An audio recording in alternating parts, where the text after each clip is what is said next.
So we have already studied that there are two approaches that can be used to locate the gene within the genome of a particular organism. And we have studied one of the approaches, that is the statistical approach. The second approach is based on the similarity of the two genes. And this approach is based on the fact that any of the protein that is sequenced might be related to the protein that is already sequenced of any of the organism.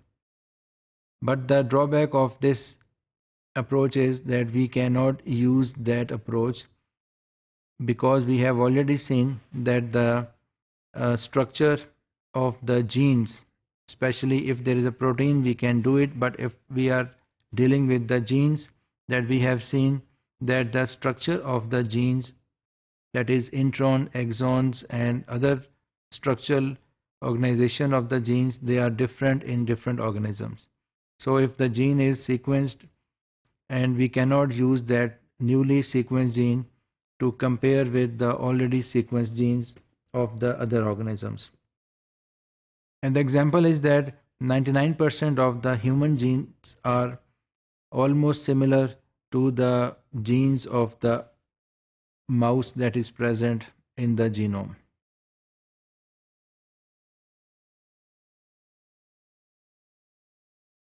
So we can simply look for a similar sequence based on the genes known in the another organism.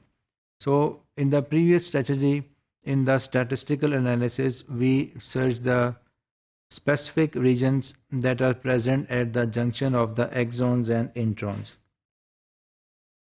And we know that these structures that are present at the junction were not conserved, and we may lead to the wrong information of the introns.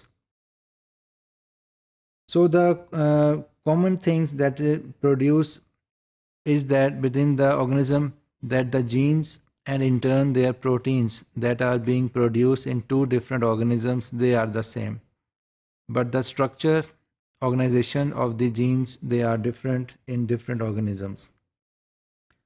So in this similarity approach, we can use the computational puzzle. In this puzzle we will use in this approach we will use the substrings of the gene, and then we will analyze the substrings with the substrings of the other organisms.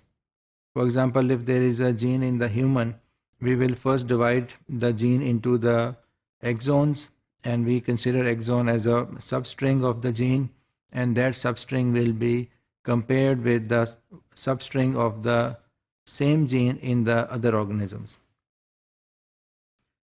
So instead of employing a statistic analysis of exon, similarity-based methods attempt to solve the combinatorial puzzle, find a set of substrings, as we have already told you, in our genomic sequences whose concatenation fits a known human protein.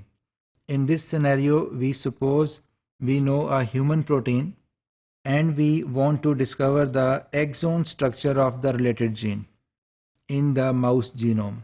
The more sequence data that we will collect, the more accurate and reliable similarity-based methods become. So consequently, the trend in gene prediction has recently shifted from statistical motivated approaches to similarity-based algorithm, because these similarity-based algorithms, they are more reliable as compared to statistical analysis approaches.